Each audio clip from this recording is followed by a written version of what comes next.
नमस्कार भक्तजनों, आज मैं आप सभी के समक्ष गंगा सप्तमी की कहानी और उसका महत्व प्रस्तुत कर रही हूँ। आइए शुरू करते हैं। शास्त्रों के अनुसार वैशाख मास के शुक्ल पक्ष की सप्तमी तिथि को गंगा माँ स्वर्ग लोक से शिव भगवान की जटाओं में पहुँची थी, इसलिए इस दिन को गंगा सप्तमी के रूप में मनाया जाता है।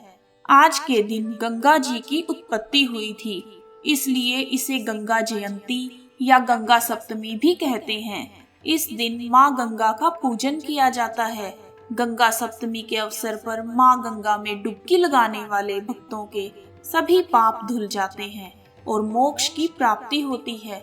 इस पावन अवसर पर गंगा किनारे स्थित मंदिरों में और अन्य मंदिरों में भी विशेष पूजा अर्चना की जाती है। वैसे तो गंगा माँ के जन्म के बारे में कई कथाएं हैं, परंतु सबसे प्रचलित कथा के अनुसार प्राचीन काल में पृथ्वी पर राजा सगर हुआ करते थे। राजा सगर ने जादुई रूप से 60,000 पुत्रों की प्राप्ति की। एक दिन राजा सगर ने स्वर्ग लोक पर विजय प्राप्त करने के लिए विशेष यज्ञ का आयोजन किया। यज्ञ के लिए एक घोड़े की जरूरत थी, जिसे इंद्रदेव ने चुरा लिया था। सगर ने अपने सारे पुत्रों को घोड़े की खोज में भेज दिया। अंत में उन्हें घोड़ा पाताल लोक में मिला, जो कपिल मुनि के पास ही बंधा हुआ था। सगर के पुत्रों ने सोचा कि कपिल मुनि ने ही घोड़े को गायब किया है। उन्होंने कपिल मुनि का अपमान किया।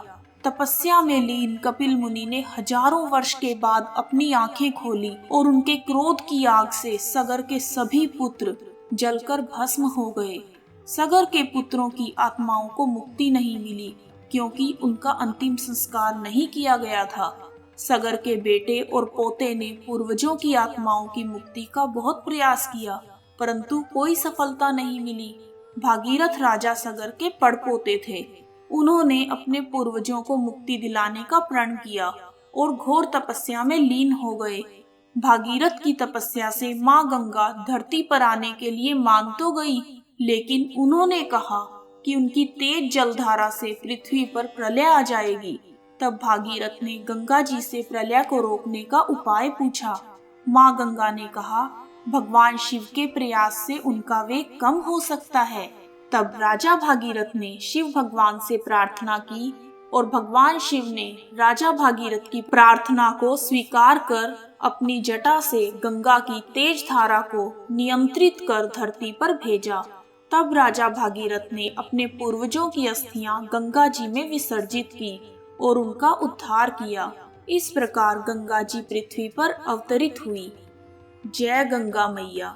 कथा समाप्त। मेरे अगले वीडियो की तुरंत ही जानकारी प्राप्त करने के लिए समुन्नी टीवी धार्मिक स्टोरीज चैनल को लाइक और सब्सक्राइब करना ना भूलें। आप सभी का धन्यवाद।